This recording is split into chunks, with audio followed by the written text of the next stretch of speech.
Welcome viewers, welcome back to my channel. আমি আজ আপনাদের আড়াই গজ কাপড় দিয়ে কিভাবে কামিজ কাটিং এবং সেলাই করতে হয় সেটি দেখাবো। নতুন আপুরাও যদি স্কিপ না করে পুরো ভিডিওটি দেখেন, আপনারাও এই গজ কাপড় দিয়ে যে কোনো লং কামিজ তৈরি করতে পারবেন। তো এখানে আমি আড়াই গজ পরিমাণ কাপড় নিয়েছি, কাপড়টির পুরো ঝুলটাই আমি নিয়ে নিব। তো কাপড়টাকে প্রথমে 2 ভাঁজ করে নিয়েছি। 2 ভাঁজ করার পর এটাকে আমি 4 ভাঁজ করব। তো 4 ভাঁজটা কিভাবে করব, নিচের ঘের যতটুকু নেবেন তার সাথে এক্সট্রা 1 ইঞ্চি নিতে হবে। তাহলে নিচের ঘের আমাদের 26 ইঞ্চি, 13 দুগুণ 26 এবং সাথে 1 ইঞ্চি নিয়ে টোটাল 14 ইঞ্চি করে আমি উভয় পাশে নিয়ে নেব। তো ফিতাটাকে আমি দেখে নেব যেন চতুর সাইডে আমাদের 14 ইঞ্চি করে হয়। বন্ধ সাইড নিচের দিকে এবং খোলা সাইড বাইরের দিকে রেখেছি। তো গলার চড়া 2.5 ইঞ্চি এবং লম্বা এখানে আমি 5.5 ইঞ্চি পরিমাণ দিয়ে দিচ্ছি। দেওয়ার পর এইভাবে একটি বক্স শেপ টেনে দিচ্ছি। তো দেখতে পাচ্ছেন এভাবে আমরা বক্সটা টেনে দিয়ে 3 ইঞ্চি দিব। এবার 3 ইঞ্চি থেকে একটি গলার শেপ দিব, পান গলার শেপ দিব। তো এইভাবে আমরা একটি পান গলার শেপ দিয়ে নিয়েছি এবং বাইরের দিকে 3 ইঞ্চির পর আমি জাস্ট চক দিয়ে এইভাবে বাইরের দিকে একটু দাগ দিয়ে নিব, এতে করে গলার শেপটা অনেক ভালো আসবে। এবার আমি 4 ইঞ্চিতে পিছন গলা ছোট নেব, এই জন্য আমি 4 ইঞ্চিতে মার্ক করে এইভাবে পিছন গলার একটি শেপ দিয়ে নিলাম। এবার কাঁধ নিব 3 ইঞ্চি, সবার জন্যই কাঁধের পরিমাণ 3 ইঞ্চি। আর মহল নিয়ে নিচ্ছি আমরা 7 ইঞ্চি, কোমর নিয়ে নিচ্ছি 14 ইঞ্চি এবং হিপের মাপ নিয়ে নিচ্ছি 21 ইঞ্চি। 7, 14, 21 এইভাবে আপনারা নিয়ে নেবেন। তো দেখুন, যদি 5 হতো তাহলে 5, 10, 15 এভাবে মাপটা নিয়ে নিতেন ছোট বড়দের ক্ষেত্রে। তো এইভাবে আমি প্রত্যেকটা দাগকে স্ট্রেট টেনে দিয়েছি। স্ট্রেট টেনে দেওয়ার পর আমরা বডির মাপ দেবো। বডিকে 4 দিয়ে ভাগ করব এবং তার সাথে এক্সট্রা 1 ইঞ্চি নেব। তো 4 নং 36 ইঞ্চি এবং সেলাইয়ের জন্য এক্সট্রা 1 ইঞ্চি পরিমাণ নিয়ে নেব। তাহলে কোমর বডির থেকে 1 ইঞ্চি কম নিতে হয়, 4 32 এবং সেলাইয়ের জন্য এক্সট্রা 1 ইঞ্চি এবং হিপ এবং বডির মাপ একই নিতে হবে। তাহলে এখানেও 9 ইঞ্চি এবং সেলাইয়ের জন্য এক্সট্রা 1 ইঞ্চি নেওয়ার পর এই দাগগুলোকে আমরা মিলিয়ে দিব। তো এখানে দেখুন 7-এর অর্ধেক 3.5 ইঞ্চি এবং 1.5 ইঞ্চি থেকে এইভাবে আমি আর্মহোলের শেপ নিয়ে নিচ্ছি। নেওয়ার পর এই দাগগুলোকে এইভাবে আমরা স্ট্রেট টেনে দিচ্ছি।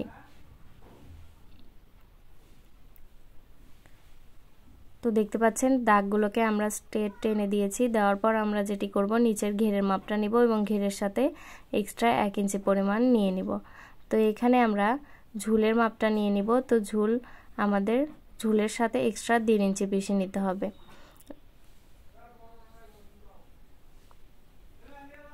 এবং ঘেরের মাপের ক্ষেত্রে দেখুন এখানে আমি 13 ইঞ্চি এবং সেলাইয়ের জন্য এক্সট্রা 1 ইঞ্চি নিয়ে নিয়েছি। এবার দাগগুলোকে এভাবে মিলিয়ে নিচ্ছি।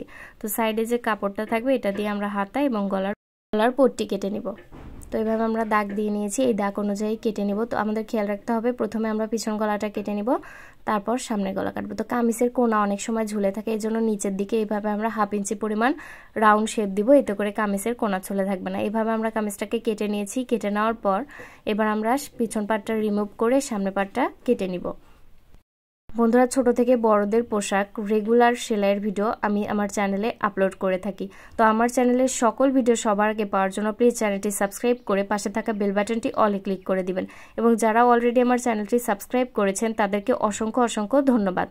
তো এবার এই যে কাপড়টা, আপনারা যদি অনেক লং হাতা চান, ফুল হাতা চান, সেক্ষেত্রে এই কাপড়টা দিয়ে আমরা হাতা কাটবো এবং হাতার মাঝখানে একটি জোড়া পড়বে। তো আমি হাতার মাঝখানে জোড়া না ফেলে এখানে হাতা তৈরি করব, সেই জন্য আমরা এই উপরের যে আর্মহোলের কাপড়টা, এই অংশ থেকে আমরা হাতা তৈরি করে নিচ্ছি। আর আপনারা যখন এই সাইডের জোড়ার কাপড়টা দিয়ে তৈরি করবেন তখন কাপড়টাকে এইভাবে ভাঁজ করে নেবেন। 2 ভাঁজ করে নেওয়ার পর 1/2 ইঞ্চি এক্সট্রা নেবেন যা মাপ, কারণ 1/2 ইঞ্চি আমাদের জোড়ার মাঝখানে সেলাই যাবে। তো এখানে আমি মৌসুমি হাতা তৈরি করব ডবল কুচি দিয়ে, এই জন্য আমি এখানে কোণের মাপ নিচ্ছি 10 ইঞ্চি পরিমাণ এবং দেখুন কোণের মাপ 10 ইঞ্চি পরিমাণ নিয়ে নিয়েছি। 10 ইঞ্চি এবং আর্মহোলের সাথে এক্সট্রা 1 ইঞ্চি বা 1.5 ইঞ্চি বেশি নিতে হয় হাতার কাপড়ের ক্ষেত্রে। তো এখানে আমি দেখুন ঘেরের মাপটা এখানে নিয়ে নিয়েছি। তো এখানে 3 ইঞ্চি পরিমাণ ডাউন শেপ দিয়েছি এবং আর্মহোল 8 ইঞ্চি এবং 8 ইঞ্চির সাথে আমি এখানে 4 ইঞ্চি থেকে একটি হাতার শেপ দিয়ে দিচ্ছি। মোহরার মাপ 5 ইঞ্চি এবং সেলাইয়ের জন্য এক্সট্রা 1 ইঞ্চি পরিমাণ নিয়ে নিয়েছি। এবার এটিকে এই মাপ অনুযায়ী আমরা কেটে নিব। তো অবশ্যই এটা খেয়াল রাখবেন 1 ইঞ্চি বা 1.5 ইঞ্চি পরিমাণ আমরা যা আমার মোহরার থেকে হাতার মোহরায় বেশি নিব। এবার বাকি যে কাপড়টা রয়েছে এটাকে আমি 2 ভাঁজ করে কুচি দিব। এই কাপড়টাকে আমরা নিয়ে নিব। নিয়ে নেওয়ার পর এখানে 2টা হাতার জন্য আমরা কুচিটা আপনারা চাইলে ছোট অথবা বড়ও করতে পারেন। তো এখানে আমি কুচিটা একটু বড় নিব, এই জন্য 3 ইঞ্চি 3 ইঞ্চি 6 ইঞ্চি পরিমাণ নিয়েছি এবং সেলাইয়ের জন্য এক্সট্রা 1 ইঞ্চি পরিমাণ নিয়েছি, উভয় পাশে হাফ ইঞ্চি করে সেলাই যাবে। তো এর উপর দিয়ে আমরা আরেকটি পার্ট দিব, সেই জন্য আমরা এক কালার একটি কাপড় নিব এবং এক কালার কাপড় দিয়ে এই হাতাটি তৈরি করব। তো এক কালার কাপড় দেখুন এটা আমরা উপরের পার্টে দিব, তো এই কাপড়টা আমাদের আরেকটু কম নিতে হবে। এখানে আমরা 5 ইঞ্চি পরিমাণ নিয়েছি। তো দুইটা হাতার জন্য দুইটা টুকরা কাপড় আমরা কেটে নেব। তো হাতাটা আমরা তৈরি করব 2 ভাঁজ করে কুচি দিয়ে। তো ছোট থেকে বড়দের পোশাক যে কোনো কিছু শিখতে চাইলে অবশ্যই আমাকে কমেন্টে জানাবেন, আমি আপনাদেরকে সেটির ভিডিও আপলোড করে দিব। আমার চ্যানেলে বিশাল 3 পিস, জর্জেট 3 পিস সকল কিছুর ভিডিও রয়েছে, আপনারা চাইলে দেখে নিতে পারেন।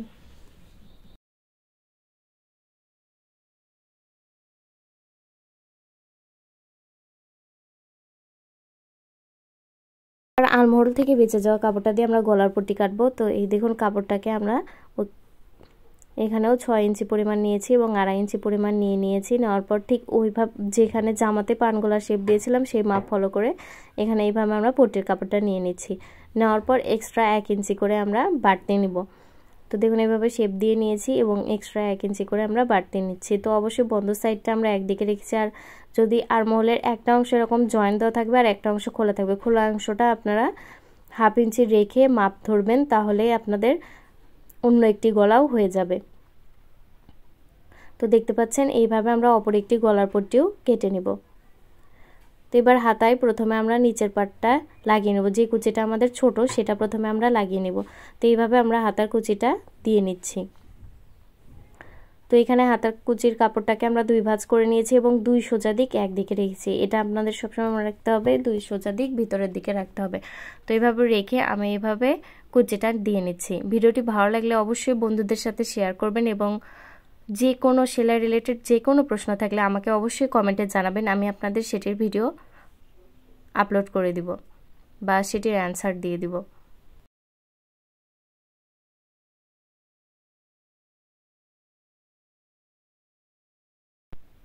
একটি পার্টে আমরা কুচি নিয়েছি, এবার অপর একটি পার্ট, যে পার্টটা বড় ছোট পার্টের কুচির উপর এবার বড় পার্টের কুচিটাও সেম নিয়মে 2 ভাঁজ করে নিব এবং সোজা দিকটা ভিতরের দিকে রাখবো। রেখে এইভাবে আমরা কুচিটা দিয়ে যাব।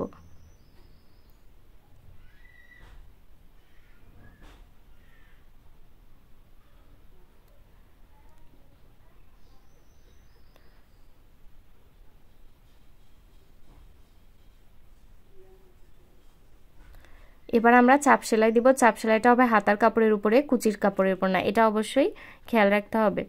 এবার আমরা গলার পট্টি লাগাবো। গলার পট্টির অংশটাকে প্রথমে আমরা জাস্ট সেলাই করে নিয়েছি, কোনো মুড়ি সেলাই দিইনি। এবার 2 সোজা দিক একদিকে রেখে এর উপর দিয়ে আমরা সেলাই দিয়ে দিয়েছি। এবার আমরা চাপ সেলাই দিব। চাপ সেলাইটা আমাদের পট্টির কাপড়ের উপর দিতে হবে, জামার কাপড়ের উপর না। তো পট্টির কাপড়ের উপর দিয়ে এইভাবে আমরা চাপ সেলাইটি দিয়ে নিলাম। এবার আমরা সামনের গলার পট্টিটা লাগাবো, এই জন্য আবার আমরা পট্টির কাপড়টাকে এইভাবে ভাঁজ করে সেলাই করে নিব। তো এখানে কিন্তু আমি কোনো মুড়ির সেলাই দিচ্ছি না, দেখতে পাচ্ছেন এইভাবে জাস্ট আমরা সেলাই করে নিয়েছি। নেওয়ার পর জামার কাপড়টা নিব এবং 2 সোজা দিক ভিতরে রেখে আমরা সেলাই দেবো। তো 2 সোজা দিক সবসময় এক সাইডে থাকবে, রেখে এবার সাইড ঘেঁষে ঘেঁষে আমরা গলার পট্টিটাকে লাগিয়ে নিব। তো এখানে এসে মিডল পয়েন্টে এসে আমরা সুইটা থামিয়ে ঘুরিয়ে নিব, এতে করে পান গলার শেপটা অনেক বেশি ভালো আসবে। তো এটা লাগানোর পর আমরা সোজা দিকে করে নিব। তো ছোট ছোট করে কাট বসিয়ে নিলে এটি আমাদের উল্টানো অনেক বেশি সহজ হবে।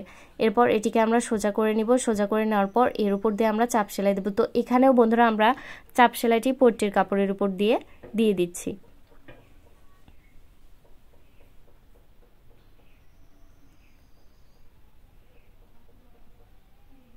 আর এই পট্টির কাপড়টাকে মেশিনে এভাবে যদি আপনারা ঘষে নেন তাহলে এটি একদম ফিনিশিং ভাবে বসে যাবে। তাছাড়া আয়রন করে নিলেও এটি একদম ফিনিশিং ভাবে বসে যাবে। এবার এটিতে আমরা হাতের তোরপাই করে নিব, তাহলে গলাটি রেডি। এবার 2 সোজা দিক ভিতরে রেখে আমরা কাঁধ জয়েন দিব। অবশ্যই কাঁধে ডবল সেলাই দিব, এতে করে জামা অনেক বেশি দিন লাস্টিং করবে।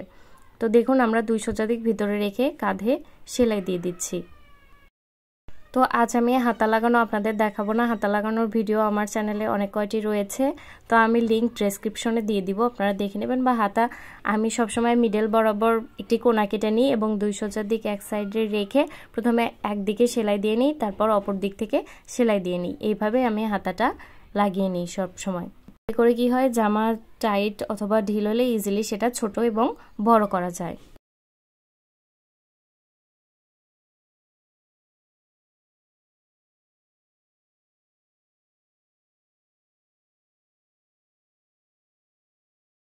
হাতা লাগানোর পর এখানে হাতার মোহরার মাপ নিয়ে নেব, নিয়ে একদম সাইড ফাড়া পর্যন্ত আমরা সেলাই দিয়ে যাব।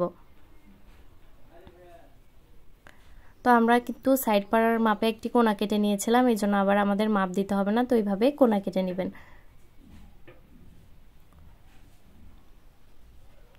এবার অপর একটি হাতাও আমি সেম নিয়মে লাগিয়ে নেব।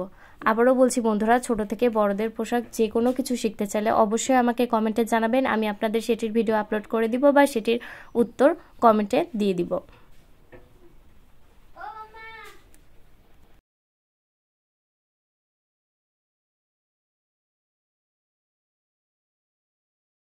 এবার আমরা সাইড ফাড়া সেলাই করব, এর জন্য উপর থেকে আমরা ভাঁজটা প্রথমে দেখে নেব, দেখার পর একদম সাইড ঘেঁষে ঘেঁষে আমরা সাইড ফাড়াটা সেলাই করব।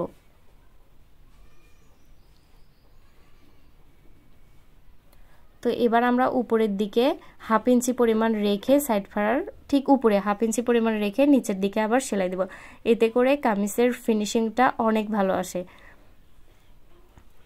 তো এবার অপর পাশে এইভাবে আমরা সাইড ঘেঁষে ঘেঁষে আবার একটি সেলাই দিয়ে নেব।